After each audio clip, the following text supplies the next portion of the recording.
भगवान ने महाभारत युद्ध में जब दुर्योधन और अर्जुन दोनों मांगने के लिए आए तो भगवान बोले एक तरफ हमारी सेना, एक तरफ अकेले हम, लेकिन हमारी शर्त है कि हम शस्त्र नहीं उठाएंगे।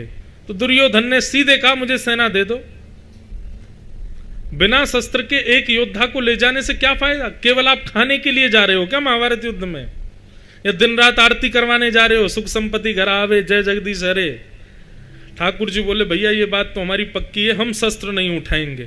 और ये बात आप सब में घोषणा कर देना कि द्वारिकाधीश कृष्ण जिस पक्ष में जाएंगे शस्त्र नहीं उठाएंगे। दुर्योधन सेना लेकर के चला गया। जब दुर्योधन लौट करके आया तब भीष्म पितामह ने उससे पूछा, ए दुर्योधन तू सेना लेकर के आया, कृष्ण नहीं आए हमारे पक्ष में? दुर्योधन बोला अरे उनको लाके फायदा भी क्या था, उन्होंने तो प्रतिज्ञा ली है कि वो शस्त्र नहीं उठाएंगे। मैंने सोचा एक व्यक्ति को ले जाऊं, वो भी निहत्था व्यक्ति, क्या फायदा था? इसलिए वो चले जाएं पांडवों के पास। अरे पितामह खुश हो जाइए, देखो इतनी सेना द्वारिका की सब हमारी तरफ से युद्ध करेगी। वहां अकेले कृष्ण हैं, वो भी बिना शस्त्रों के। भीष्म पितामह बोले बेटा क्वांटिटी तेरे पास आई है लेकिन क्वालिटी वहीं गई है। आजकल का मानव भी ऐसा ही है, क्वांटिटी ज्यादा चाहिए, क्वालिटी चाहे रद्दी हो जाए। लेकिन पांडवों के पास भले ही क्वांटिटी नहीं थी, एक ही थी लेकिन क्वालिटी थी, श्री कृष्ण थे। इसलिए कम लो लेकिन क्वालिटी देख करके लो। यह बात हर चीज में लागू है, भक्ति में भी लागू है। भीष्म पितामह बोले लेकिन अब आनंद आएगा, यदि वे प्रतिज्ञाबद्ध हैं तो मैं भी प्रतिज्ञा धारण करता हूं। वासुदेव कर चक्र न धरहि तो तुमको मुख न दिखाऊं, लाजत है मेरी गंगा जननी मैं शंतनु सुत न कहाऊं। यदि महाभारत युद्ध में श्री कृष्ण ने शस्त्र धारण नहीं किया तो मेरे प्राण जब निकलेंगे तो मेरा शव उल्टा गिरेगा, किसी को अपना मुख नहीं दिखाऊंगा मैं। और मेरे नाम के आगे से शंतनु सुत गंगा पुत्र ये नाम हटा दीजिएगा। मैं घोषणा करके कहता हूं यदि मैंने वासुदेव कृष्ण के हाथों में शस्त्र धारण नहीं करवाए तो। महाराज प्रतिज्ञा ले ली भीष्म पितामह ने। अब महाभारत युद्ध प्रारंभ हुआ। 5 दिन तक तो भीष्म पितामह पीछे खड़े रहे, धनुष बाण उठाए ही नहीं उन्होंने, केवल ठाकुर जी का दर्शन कर रहे थे, कैसे रथ को इधर ले जाते हैं कभी उधर ले जाते हैं। यहां पे भीष्म पितामह ने वर्णन किया है। भीष्म पितामह कहते हैं मैं युद्ध थोड़ी कर रहा था। भगवान ने पूछा कि तुम पांडवों के पक्ष में क्यों नहीं रहे, तुम कौरवों के पक्ष में क्यों गए? तो भीष्म पितामह कहते हैं बोले प्रभु पांडवों के पक्ष में आता तो या तो आपके दाएं खड़ा होता या बाएं खड़ा होता, और दाएं बाएं से केवल आपका आधा आधा अंग दिखता, मुझे तो पूरा देखना था, इसलिए मैं सामने खड़ा हुआ, इसलिए मैं कौरवों के पक्ष में गया ताकि आप मुझे पूरे दिख सको।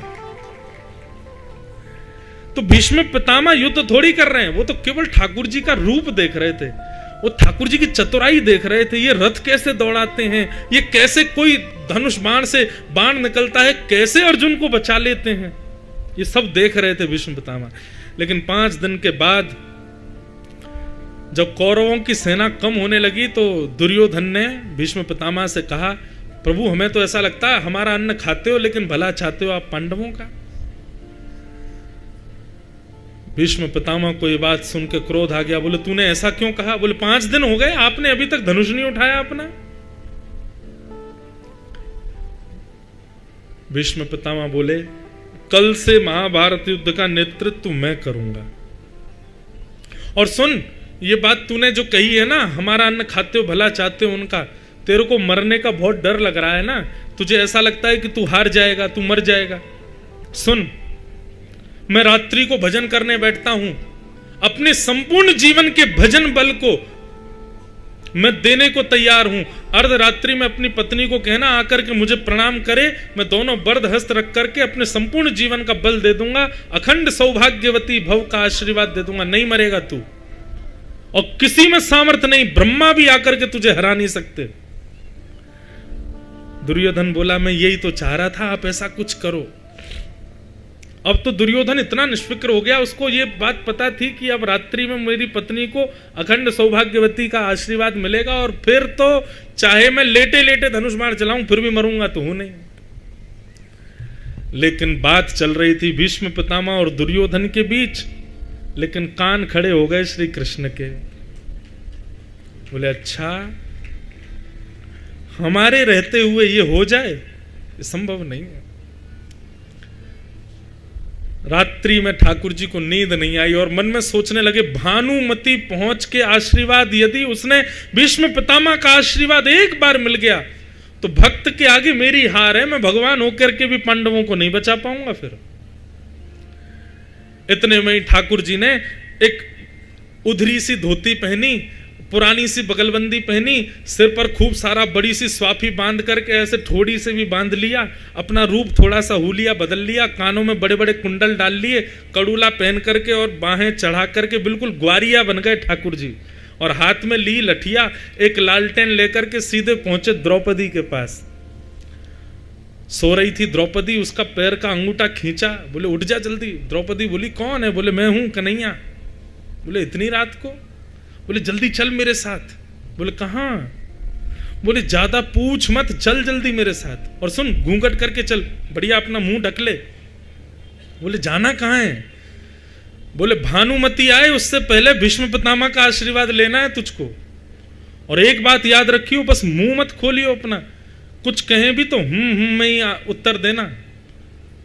और भीष्म पितामह कुछ पूछेंगे भी नहीं ज्यादा, भाई बहू है, बहू से ज्यादा बात थोड़ी करेंगे, तू बस करना बस। हाँ, और अगर भीष्म पितामह पूछे कौन आया साथ में, ज्यादा ही पूछने लगे फिर तो उत्तर देना पड़ेगा, तो कह देना ग्वारिया आया है, गैया चराता हमारी, मैं राखी बांधती हूं, मैंने कहा भीष्म पितामह का आशीर्वाद लेना तो मेरे संग चला आया, ऐसे करके बात टाल देना, ये मत बताना कि मैं आया हूं। द्रौपदी बोली ठीक है। भगवान लेकर के द्रौपदी को पहुंच गए। भानुमति से पहले द्रौपदी का प्रवेश हो गया भीष्म पितामह के शिविर में। भीष्म पितामह बैठ करके संध्या कर रहे थे, इतने में ही द्रौपदी के नूपुरों की आवाज आई, भीष्म पितामह के नेत्र खुले। भीष्म पितामह को लगा भानुमति आ गई, क्योंकि दुर्योधन को बोला था अपनी पत्नी को भेज देना। आओ बैठो बेटा। नाम जब पूर्ण किया, अपने हाथ में जल लिया और संपूर्ण जीवन के अपने भजन बल को द्रौपदी के सिर पर जल छोड़ते हुए अखंड सौभाग्यवती भव, दोनों भुजाएं रख करके आशीर्वाद दे दिया, तेरा पति अजर अमर हो जाए, उसको कोई ना मार सके। जैसे ही ये बात कही, द्रौपदी बोली ये कह रहे हैं अखंड सौभाग्यवती भव, और कल यही महाभारत युद्ध का नेतृत्व करने वाले हैं और धनुष बाण लेकर के यही मेरे पतियों के पीछे भागने वाले हैं, और मुझसे कह रहे हैं अखंड सौभाग्यवती भव। इनसे कह तो दूं कि फिर याद रखना पांचों को बाण मत मारना कल। तुरंत द्रौपदी ने अपना घूंघट ऊपर कर लिया। तो भीष्म पितामह याद रहे, एक नहीं दो नहीं, पांचों की रक्षा की जिम्मेवारी आपकी है। फिर अब तो द्रौपदी को देख करके भीष्म पितामह बोले तू कहां से आ गई? मैंने तो भानुमति को बुलाया था, तू कैसे आ गई? मेरी और दुर्योधन की बात हुई थी, भानुमति आकर के आशीर्वाद लेने वाली थी, तुम कहां से आ गई बेटा? द्रौपदी बोली ये बात जरूरी नहीं मैं कहां से आ गई, पर क्या मुझे आपके आशीर्वाद का अधिकार नहीं है? भीष्म पितामह के नेत्र सजल हो गए। बोले होना तो वही है जो लिखा है, मुझे भी संकेत तो होता था। और देखो कैसी विडंबना, ईश्वर की कृपा कि भानुमति आए उससे पहले द्रौपदी आ गई, यह भी तो एक संयोग है। द्रौपदी बोली अब निकल लेती हूं यहां से, तुरंत प्रणाम करके जाने। सुनो सुनो सुनो, रुको, कहीं ये संयोग ईश्वर के द्वारा नहीं, कृष्ण के द्वारा तो नहीं रचा गया? किसके साथ आई हो तुम, और तुमको किसने कहा कि जाके भीष्म पितामह का आशीर्वाद लो? अब तो महाराज भीष्म पितामह हैं, सिंह जैसी गर्जना है उनकी, कौन घबराए ना उनके आगे। द्रौपदी की जीव लड़खड़ाने लगी, नहीं नहीं कोई नहीं, मेरे ही मन में आ गया था। बोले तेरे ही मन में आ गया, इतने दिन से क्यों नहीं आई, आज ही क्यों आई? सही सही बता, अकेली आई है? हमारी राजकन्या राजवधु अकेली घूम रही है बाहर, कौन आया तेरे साथ? द्रौपदी बोली गोपाल भैया। बोले कौन गोपाल भैया? हमारी गैया चराता है, दूध निकालता है, मेरा कोई भाई नहीं ना, मैंने उसको, भाई तो है पर उसकी कोई बहन नहीं थी, तो मैंने उसको राखी बांध दी। अच्छा चल जरा दिखा मुझे तो कैसा तेरा गोपाल भैया, मैं भी तो देखूं। और भीष्म पितामह निकल करके बाहर आए। ओ गोपाल भैया कहाँ है भैया इतकुआ? दूर बैठे ठाकुर जी को वहीं पटक लग गई। बोले कि अब तो हम फंस गए, ये द्रौपदी ने भीतर जाके मुंह खोल दिया अपना। ठाकुर जी बोले राम राम जी। बोले दूर से राम राम नहीं, इधर आओ बेटा, हमें भी तो दिखाओ कौन हो तुम। ठाकुर जी समीप गए, ऐसा बढ़िया पाग वाग बांध के ठोड़ी वोड़ी से ऐसे लिपटा करके गए थे, पता ही नहीं चले कि मैं हूं। लेकिन भीष्म पितामह ने कहा द्रौपदी तेरे गोपाल भैया के नेत्र कहीं देखे देखे लग रहे हैं, कहीं तो देखा है। ठाकुर जी खूब छुपा में बोले अरे ग्वारिया हूं, गैयान के बीच में देख लिया होगा। बोले कहीं रथों के बीच में तो नहीं देखा, कहीं घोड़ों के बीच में तो नहीं देखा, पाग उतारो अपनी। गोपाल भैया बोले अरे पाग कैसे उतार देंगे महाराज, शान है हमारी। अरे इधर आ, पकड़ करके जैसे ही पाग खींचे, घुंघराले केश ठाकुर जी के खुल गए। जो मोरपीछ छिपा हुआ था भीतर, वो मानो जैसे धीरे से खड़ा हो गया। ऐसा सुंदर रूप ठाकुर जी का। चंद्रमा था तो अमावस्या का, लेकिन मन में सोचने लगा इतने सुंदर श्याम सुंदर और हम फोकस ना डालें। तुरंत पूर्णिमा का चंद्रमा प्रकट हो गया। ठाकुर जी का रूप भीष्म पितामह के सामने आनंदित हो गए। भीष्म पितामह के नेत्र लाल पड़ गए, लेकिन मंद मंद मुस्कुरा रहे हैं। वारे कन्हैया, ये तू ही कर सकता है कि भानुमति द्रौपदी में बदल जाए, ये तेरी ही लीला है। कल से महाभारत युद्ध का नेतृत्व मैं करने वाला हूं। हे द्रौपदी, मैंने तुझे आशीर्वाद दिया है, अखंड सौभाग्यवती भव। तेरे सामने जिम्मेवारी देता हूं कि पांचों की रक्षा ये करेगा। अगर पांचों को खरोंच भी लगे तो मेरे पास मत आना रोती हुई, क्योंकि आशीर्वाद मैंने दिया, लेकिन जिम्मेवारी भी तेरे सामने इसको दे दी मैंने। अब ये बचाएगा पांचों को, कैसे बचाएगा वो इसके ऊपर है। ऐसा कहकर के भीष्म पितामह तो भीतर चले गए। द्रौपदी बोली भैया आप इतने दुखी क्यों हो रहे हो, आप बचा लेना ना। बोले तू नहीं जानती है, ये भीष्म पितामह अपनी प्रतिज्ञा पूरी करेगा। इसने प्रतिज्ञा ले रखी है कि मेरे हाथ में शस्त्र उठवाना है इसको। अगर तुम नहीं बताती कि मैं आया हूं तो पांचों की रक्षा भीष्म पितामह करता, लेकिन अब तुम्हारे सामने इसको मुझे जिम्मेवारी दी और इसकी प्रतिज्ञा को पूर्ण करने के लिए ये सारी ताकत लगाएगा कि मैं कैसे भी शस्त्र उठाऊं और मेरी प्रतिज्ञा टूटेगी। और भगवान की प्रतिज्ञा टूटने का मतलब है पृथ्वी बीच से फट जाएगी, नूतन प्रलय हो जाएगा, पूरे विश्व का नाश हो जाएगा उसी समय जिस दिन ठाकुर जी अपनी प्रतिज्ञा तोड़ दें।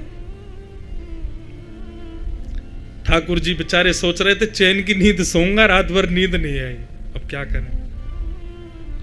दूसरे दिन भीष्म पितामह ब्रह्म मुहूर्त में ही उठ गए। महाराज आज अपने घोड़ों को स्वयं लगा रहे हैं, अपने तस्कर को स्वयं संभाल रहे हैं, अपने बाणों को स्वयं पहना रहे हैं। पूरे युद्ध भूमि में पहले ही योद्धाओं के आने से पहले ही भीष्म पितामह घूम घूम करके देखा है, यहां से इसको मारूंगा, यहां से उसको मारूंगा, सब पहले ही नियोजित कर दिया। योद्धाओं के आने से पहले ही भीष्म पितामह रणभूमि में खड़े हैं।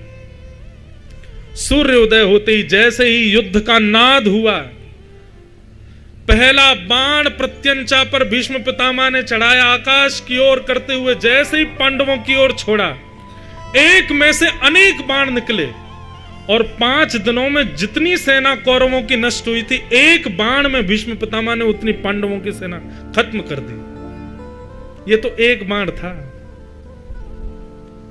भीष्म पितामह बोले अब बचा इन पांचों को कैसे बचाएगा। और महाराज भीष्म पितामह युद्ध भूमि में आज मानो जैसे लग रहा था सूर्य श्वेत वर्ण के होकर के आ गए हों सबको मारने के लिए।